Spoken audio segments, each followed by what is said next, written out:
everyone. I'm Rania Kalik, and this is Dispatches. We're here in Havana, Cuba, about to speak to Pedro de la Hoz. He's the president of the Jose Antonio Aponte Commission. Pedro, welcome. So I guess the best way to start out is, can you tell our viewers, what is the Jose Aponte Commission? Bueno, la Comisión José Antonio Aponte está creada desde ya van pronto 12 años aquí en la Unión de Escritores y Artistas de Cuba. Fue una iniciativa de un congreso que los escritores y artistas cubanos celebramos en el año 2008 y un año después se crea la comisión para luchar contra la discriminación racial, contra las manifestaciones del racismo y para promover también a la vez el legado de las culturas africanas dentro de la cultura cubana. Era un planteamiento que venían haciendo los escritores y artistas desde hacía ya algún tiempo, porque aunque el racismo oficialmente se había erradicado a nivel institucional en los primeros años posteriores al triunfo de la revolución y formaba parte del programa revolucionario, evidentemente quedaban rezagos, prejuicios, manifestaciones, actitudes, porque el racismo es una construcción cultural, que también tiene su expresión en factores objetivos, es decir, la propia persistencia en las mentalidades de actitudes, prejuicios y vestigios de racismo hace que las personas, grupos y comunidades de piel más oscura en nuestro país sean también los sectores más vulnerables en sentido general de la sociedad cubana. Contra eso que fue alertado por escritores y artistas cubanos en varios foros, en varias de nuestras reuniones, eso tomó cuerpo en el año 2008 con el planteamiento de aquel congreso y con la constitución de la Comisión José Antonio Aponte. Es bueno decir por qué esta es una de las comisiones, la única comisión de trabajo, el único grupo permanente de trabajo de la Unión de Escritores y Artistas de Cuba que tiene un nombre, que tiene el nombre de una persona. José Antonio Aponte fue el iniciador de las gestas independentistas y abolicionistas en Cuba. Había manifestaciones independentistas, había también una incipiente cultura abolicionista, pero en el año 1812, José Antonio Aponte, que era un negro libre, existía la esclavitud en Cuba, pero él era un negro libre, de profesión, pintaba, era pintor, él tenía una gran afición por la pintura y al mismo tiempo se ganaba la vida como carpintero ebanista, haciendo muebles de estilo, muebles finos, como le llamamos, inspirado en lo que estaba pasando, en lo que había pasado en Haití, inició una conspiración nacional. El poder colonial español penetró esa conspiración y la descabezó, literalmente la descabezó. De todas maneras, hubo entre enero de 1812 y abril de ese año, hubo estallidos tanto de negros libres, de blancos también, que se asociaron a ellos, y de esclavos en varias regiones del país. Desde Camagüey y Bayamo, en el oriente del país, hasta aquí, cerca de La Habana, en un lugar que se llama Peñas Altas, al norte, cerca de las playas que están al este de La Habana. Aponte fue apresado. Le ocuparon un libro de pinturas, donde él le explicaba a los complotados, a los conspiradores, cuál era el sentido de la lucha. Era un libro de pinturas lleno de alegorías, que nunca apareció el libro. Fue destruido por el poder colonial español. Pero en las actas del juicio que se le siguió, un juicio sumario, un consejo de guerra que se le siguió en abril de 1812, están descritas con una exactitud muy minuciosa el contenido de cada una de las pinturas, y uno puede tener la idea de qué cosa era lo que pintaba José Antonio Aponte. Hay que darles gracias después de todo al secretario del tribunal, por esa manera tan puntual de reflejar las cosas. Y Aponte fue condenado a la horca, pero además después, para que se diera escarmiento y a más nadie, no solamente a ningún negro, sino a ningún cubano, a los que comenzaban a sentirse cubanos, se le ocurriera luchar contra la esclavitud y menos contra el poder colonial, le cortaron la cabeza y fue exhibida dentro de una jaula en un lugar de aquí del centro, que hoy ocupa el centro de La Habana. Por tanto, el símbolo de Aponte es un símbolo de resistencia, de rebeldía, de construcción cultural, de construcción de la idea de ser cubanos inclusivos, y es por eso que la comisión tiene ese nombre. I want to talk a little bit about the past, very briefly, because I think this is important. Because Cuba had a history of slavery similar to the United States. So I want to ask you, what was it like for Black people in this country before the revolution? And then can you talk about how the revolution changed the material reality for Black people in Cuba? En Cuba hubo un momento en que había muchísimos esclavos, centenares de miles de esclavos traídos de África a la fuerza a nuestro país, a la isla, al archipiélago cubano. Eso lo heredó la República. La República fue una república frustrada por la intervención de Estados Unidos al final de la guerra en 1898 y un tratado que concertaron entre España y Estados Unidos, donde dejaron fuera a los que habían luchado por la independencia del país. La República nació, por tanto, mediatizada por los Estados Unidos y también con toda la herencia del pasado. La mayoría, en la Segunda Guerra de Independencia, la de 1895, la mayoría de los soldados de fila, de los combatientes que iban a caballo o a pie, eran negros y mulatos. Hubo también una alta representatividad de oficiales negros y mulatos que formaron parte de la guerra. Casi todos ellos fueron excluidos del poder cuando emerge la República en 1902, después de un periodo de intervención del ejército de ocupación estadounidense. Una de las muestras de que el racismo estaba entronizado en la sociedad cubana de la época se tiene en un hecho terrible que casi nunca se comenta en los anales de la historia cubana, y fue la masacre de los negros y mulatos en 1912. Es cierto es que un grupo de antiguos oficiales del Ejército Libertador, oponiéndose a las políticas racistas y también, ¿por qué no?, y oponiéndose a que no le habían dado una cuota de poder dentro de la República, comenzaron un movimiento armado que primero formaron un partido que se llama Partido Independientes de Color. Y el Partido Independientes de Color, después de que su programa no fuera aceptado por el poder de la época, se lanzaron a los campos en una nueva sublevación contra el poder republicano de la época. Apenas duró el estallido, no duró casi nada el estallido. Fue justamente el 20 de mayo, día que se conmemoraba el 10º aniversario de la proclamación de la República de Cuba, se alzaron en armas en el oriente del país con pequeños focos en unas 10 ciudades del resto de la isla. El presidente cubano de la época, que había sido parte del Ejército Libertador, José Miguel Gómez, y al cual se le ha alzado un monumento mastodóntico cerca de aquí de donde estamos conversando, en una avenida que se llama Avenida de los Presidentes, junto con el Ejército Nacional que estaba a su disposición, y donde lamentablemente uno de los altos oficiales de aquel ejército, para gran desgracia, era el hijo de José Martí, el prócer de la independencia de Cuba.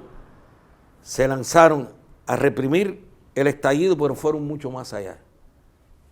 Se calcula que hay entre 4.000 y 5.000 negros y mulatos exterminados, macheteados, fusilados entre mayo del 1912 y el mes de julio. Se llama ese suceso se llama el alzamiento, la represión, la masacre de los independientes de color.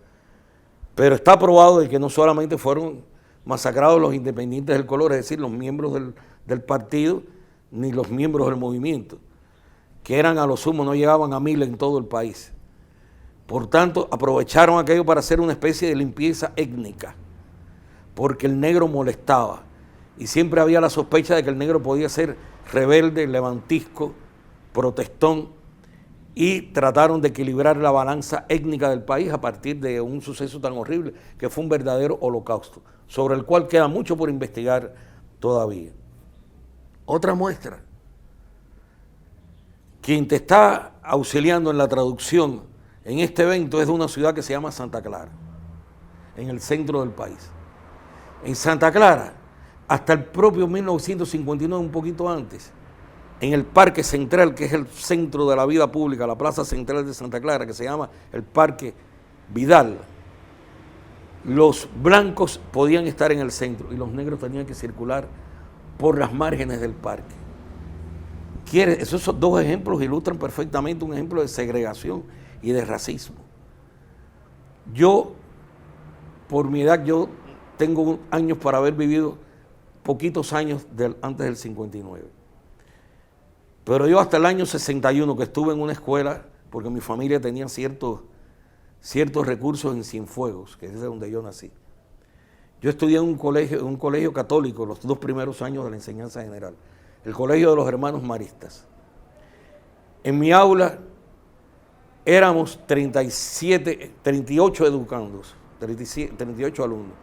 Solamente 2 éramos de piel un poco parda, porque económicamente también no había acceso a estas escuelas y los negros mulatos que podían acceder a estas enseñanzas preferían otras, porque la enseñanza privada en Cuba excluía, miraba con malos ojos que hubiera negros y mulatos en esa enseñanza.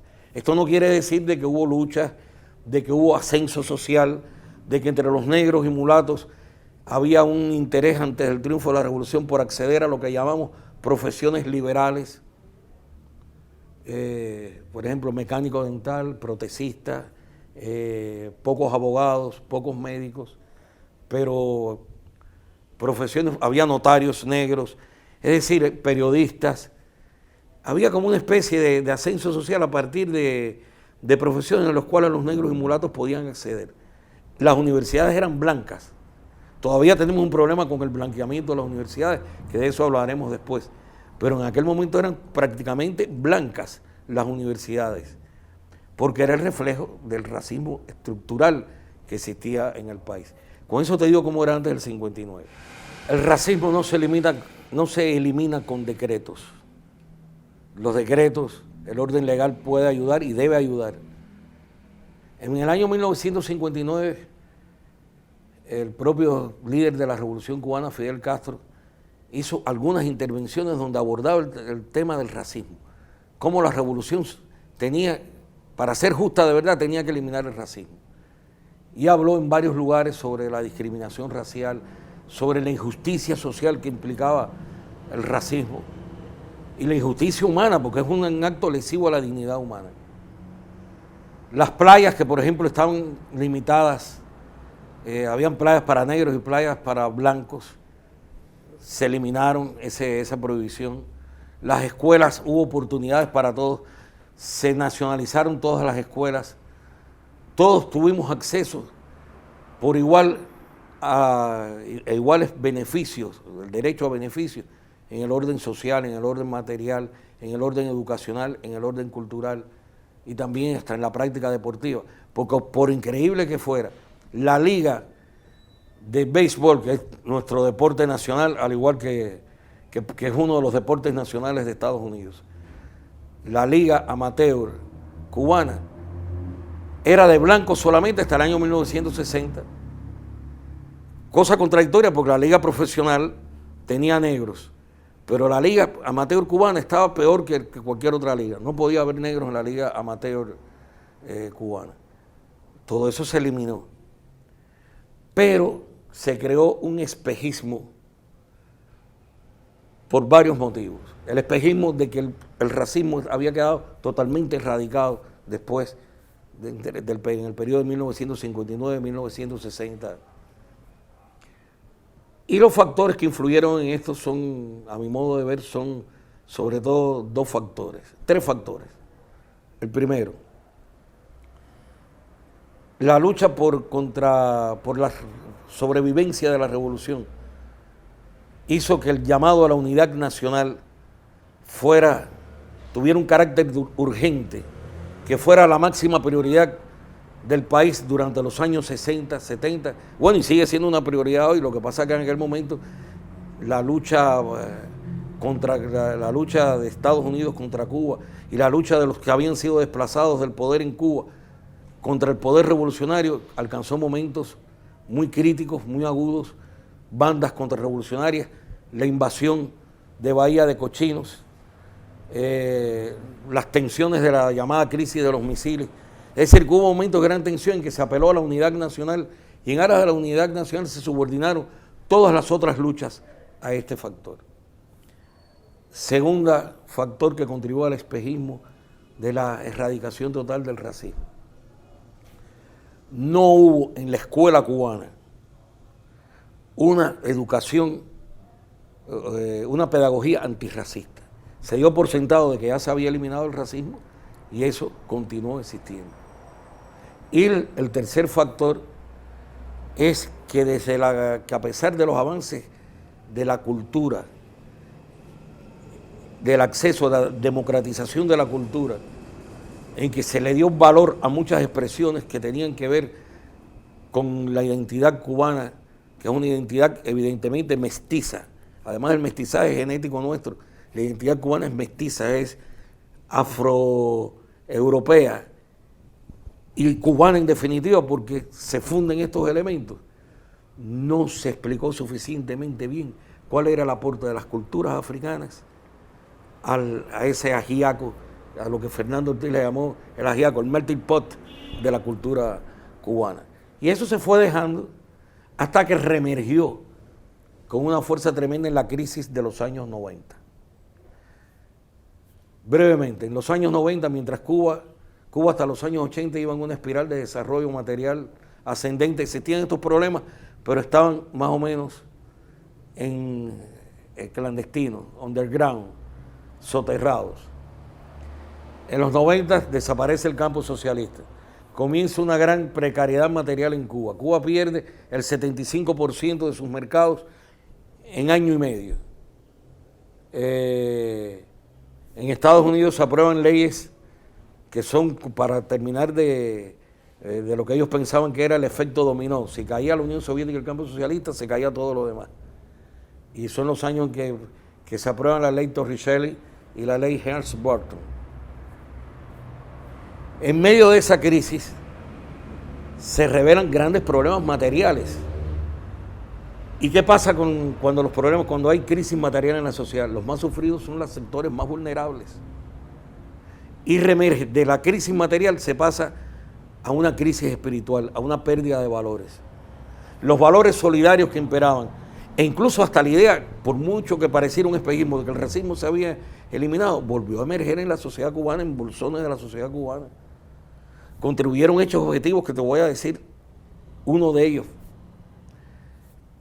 Todo el mundo sabe que una gran parte de Cuba, o sea, que Cuba está dividida entre los que vivimos en Cuba y los que viven fuera del país. Ha habido una gran migración producto de la propia coalición revolucionaria.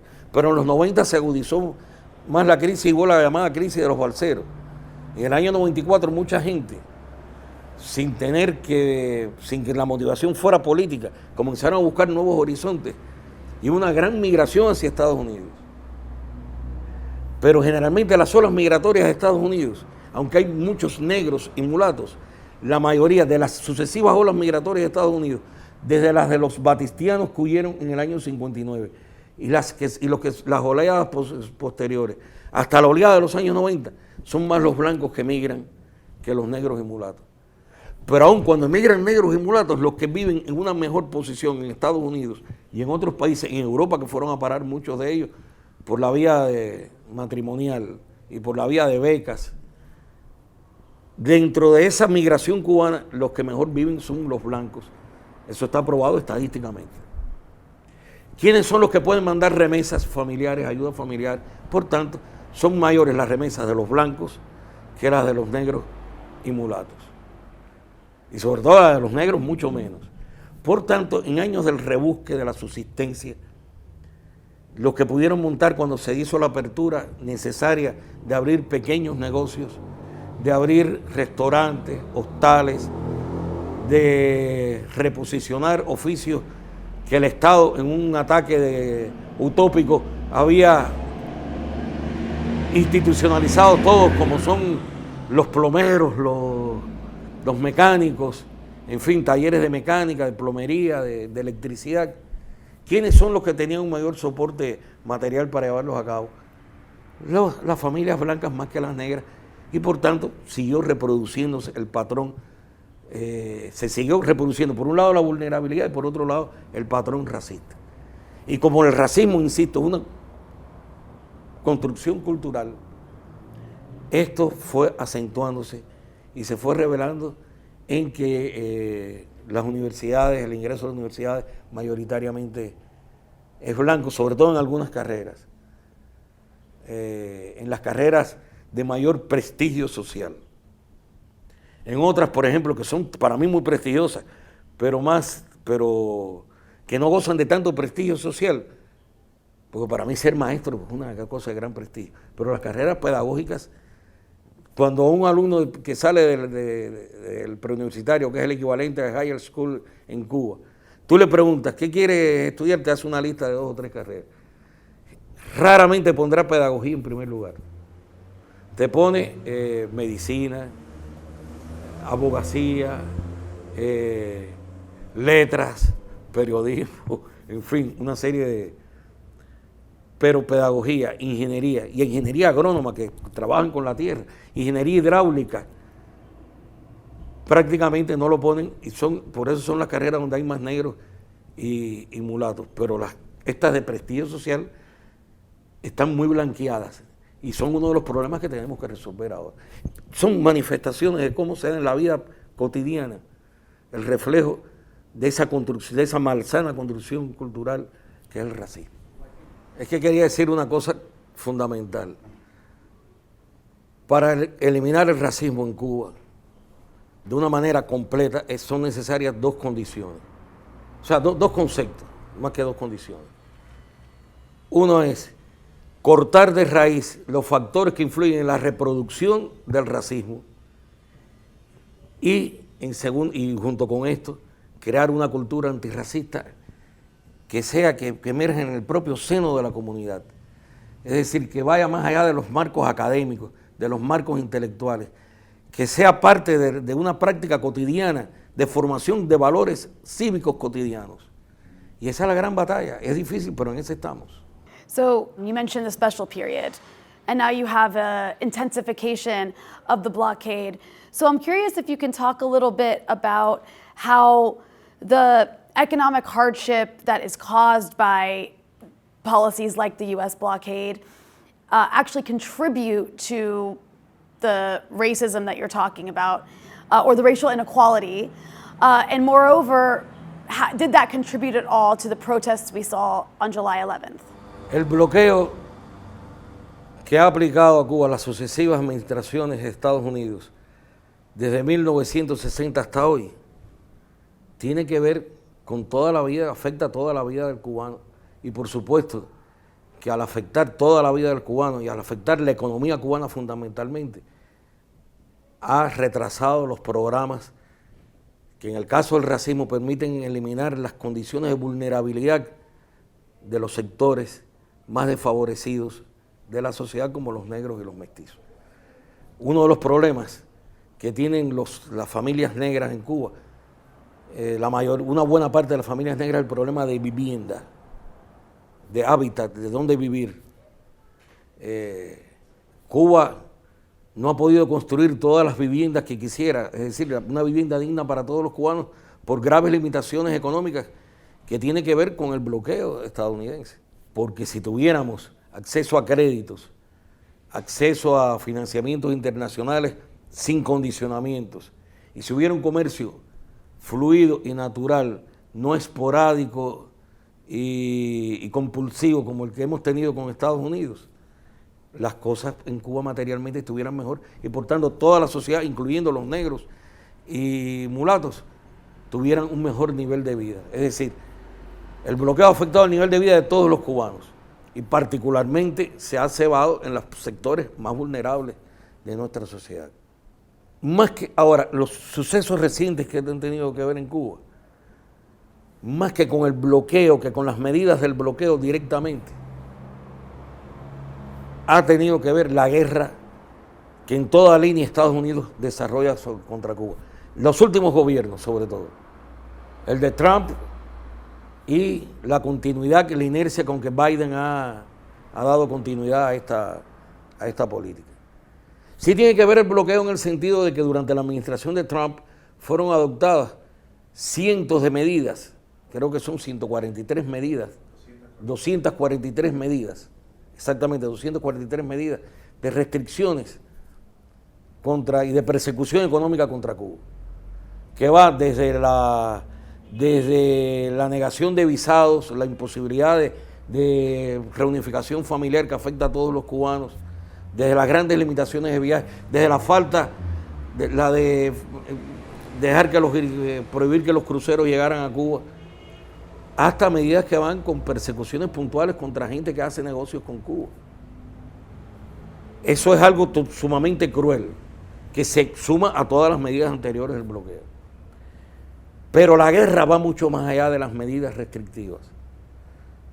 Va a que a veces me da la impresión de que la Casa Blanca y el Departamento de Estado son rehenes de un grupo ultraderechista que tiene el núcleo duro en el sur de Florida, que por razones electorales hacen una política de presión, de chantaje, con que impide el regreso tan siquiera a las condiciones de aparente normalidad que comenzaron a fraguarse en la administración de Barack Obama.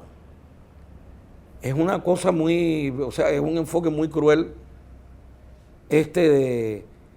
de auspiciar campañas mediáticas contra Cuba en el peor momento de la economía cubana, en medio de la crisis de la pandemia, en que en los barrios hubo desabastecimiento, en que las condiciones de vida eran muy precarias. Eso hizo que hubiera mucho descontento y ese descontento fue capitalizado desde las redes sociales, porque la tecnología también juega en esto un papel tremendo, y se incitara con gente bien pagada dentro de Cuba, se les pagara para que incitaran al estallido social, al que se sumó gente descontenta, porque el 11 de julio, en honor a la verdad, muchos manifestaron su descontento en las calles, pero no todos los que estaban en las calles estaban contra el gobierno. Lo que querían era abastecimiento, que hubiera comida, querían mejores condiciones de vida, pero detrás de ellos y delante de ellos había gente que estaban pagada. La subversión no es exactamente el bloqueo, pero se le parece. Hay una red de instituciones directamente en Estados Unidos o indirectamente que funcionan en otros lugares con dineros, con fondos de los contribuyentes estadounidenses, que apuestan a la subversión en Cuba. Son agentes subversivos. Es como si, yo lo voy a poner al revés. Ahora yo pertenezco a una organización no gubernamental como es la Unión de Escritores y Artistas de Cuba. Y ahora se me ocurre a mí comenzar desde esta organización a financiar grupos para que asalten el Capitolio, para que asalten las alcaldías, los ayuntamientos locales, para que lancen piedras contra Walmart, Sears, contra las cadenas, los supermercados estadounidenses, para que, por favor, tome un patrullero en cualquier calle, en Detroit o en San Francisco o en el mismo Washington, y lo ponga de cabeza. O sea, que yo desde aquí comienzo a financiar la hostilidad y el estallido social, los focos de estallido social en Estados Unidos. ¿Cómo me consideraría un vándalo como los del Capitolio el 6 de enero? Posiblemente cuando se enterasen caería preso. Y si eso me lo asocian al terrorismo, voy a caer de cabeza a la parte de Cuba que está ocupada por Estados Unidos. Guantánamo, que es una vergüenza universal y cuyos responsables son los gobiernos estadounidenses. Lo que sucede en la base naval de Guantánamo es una vergüenza tremenda. Y de eso casi no se habla. Casi no se habla. Entonces, por eso pongo el cuento al revés. ¿Cómo me considerarían si yo instigara la subversión y el desorden en Estados Unidos, en cualquier estado de Estados Unidos? Sería un terrorista. Y eso es lo que sucede. Hay organizaciones, dan desde becas, las más sofisticadas son las que dan becas de entrenamiento a llamados agentes del cambio, para que en Cuba suceda una primavera de colores, a semejanza de las primaveras árabes, o a semejanza de lo que sucedió en algunos países de Europa del Este. Esos son los más sofisticados, los que reciben becas, entrenamientos, financiamientos y asesoramiento de la Embajada de Estados Unidos, de los agentes de inteligencia que están en la Embajada de Estados Unidos en La Habana. Luego están otros, los vándalos, los pobres, donde desgraciadamente también hay negros y mulatos, porque hay que decirlo así, para mí eso es un dolor. Gente a los cuales lo que le pagan es la recarga de datos móviles en un teléfono, y por $50 le dicen, lanza una piedra contra este establecimiento de la esquina. Ellos se aprovechan de la falta de valores, de la incultura, de la indecencia de ciertos ciudadanos, y por otro lado, le hacen cantos de sirena a otros ciudadanos para que sean agentes de cambio. Mira, si los cubanos queremos cambiar, tiene que ser por nosotros mismos. El que no cree en el socialismo tiene las más amplias posibilidades para discutirlo donde quiera. Creo que estamos en un momento de recuperación democrática donde hay canales de discusión abiertos en muchos niveles. Lo que pasa es que no vamos a abrir, yo soy el primero que no voy a abrir un canal de diálogo con el que me quiera asfixiar, con el que me quiere matar. Podemos dialogar, Cuba es imperfecta. El 11 de julio reveló la vulnerabilidad y la falta de trabajo en las comunidades más vulnerables, algo que la Comisión Aponte venía señalando desde hace tiempo y algo que está en los presupuestos del Programa Nacional contra el Racismo y la Discriminación Racial, que ahora se ha acelerado esos programas, esos presupuestos, esos proyectos, porque hay que cambiar la realidad, la vulnerabilidad, hay que cambiar las condiciones materiales de vida de la gente para que la gente piense y actúe mejor. Pero aprovechar estas debilidades dentro de un plan subversivo es un crimen, y es un doble crimen, porque es aprovecharse de las debilidades, de las vulnerabilidades del otro. Pedro de la Hoz, thank you so much for joining me. Gracias a ustedes, porque yo creo que tenemos mucho. Quiero terminar con un mensaje. Creo que entre el pueblo de Estados Unidos y el pueblo cubano hay muchas cosas en común. Tantas cosas en común que no pueden ser ocultadas por políticas hostiles, ni por caprichos, ni por veleidades, ni por estos obstáculos que a veces nos ha puesto el destino común. ¿Quieres algo más común que la música que compartimos entre Cuba y Estados Unidos? ¿Quieres algo más común, un patrimonio más relacionado como el jazz, por ejemplo? Sin embargo, creo que podemos hacer un camino común al margen de decisiones políticas erróneas y de actitudes criminales. Nuestros caminos han sido diversos en muchos sentidos también. La historia de Estados Unidos no es la misma historia de Cuba. La esclavitud en Estados Unidos fue diferente a la de Cuba, y eso hay que seguirlo estudiando. Y Estados Unidos, al introducirse en Cuba como potencia, también hizo que Cuba tomara otro rumbo. pero tenemos que luchar contra la discriminación, contra el racismo estructural, que en Cuba todavía, como hemos visto, quedan bolsones estructurales que se expresan en las condiciones materiales de vida. Pero sobre todo tenemos que luchar contra el racismo como construcción cultural. Es mucho lo que tenemos por avanzar contra todos los racismos, porque hablamos obviamente del racismo antinegro, que es el que más nos ocupa en Cuba y el que ocupa una buena parte de Estados Unidos, pero está también el racismo contra los árabes, contra judíos, contra los asiáticos. Una humanidad inclusiva tendrá que imponerse. Y a todos recomiendo que este año busquen un libro fundamental que se escribió en Cuba en 1947. Es decir, que va para 75 años esta obra que me parece fundamental. Fernando Ortiz, el gran sabio cubano, escribió un libro que se llama El engaño de las razas.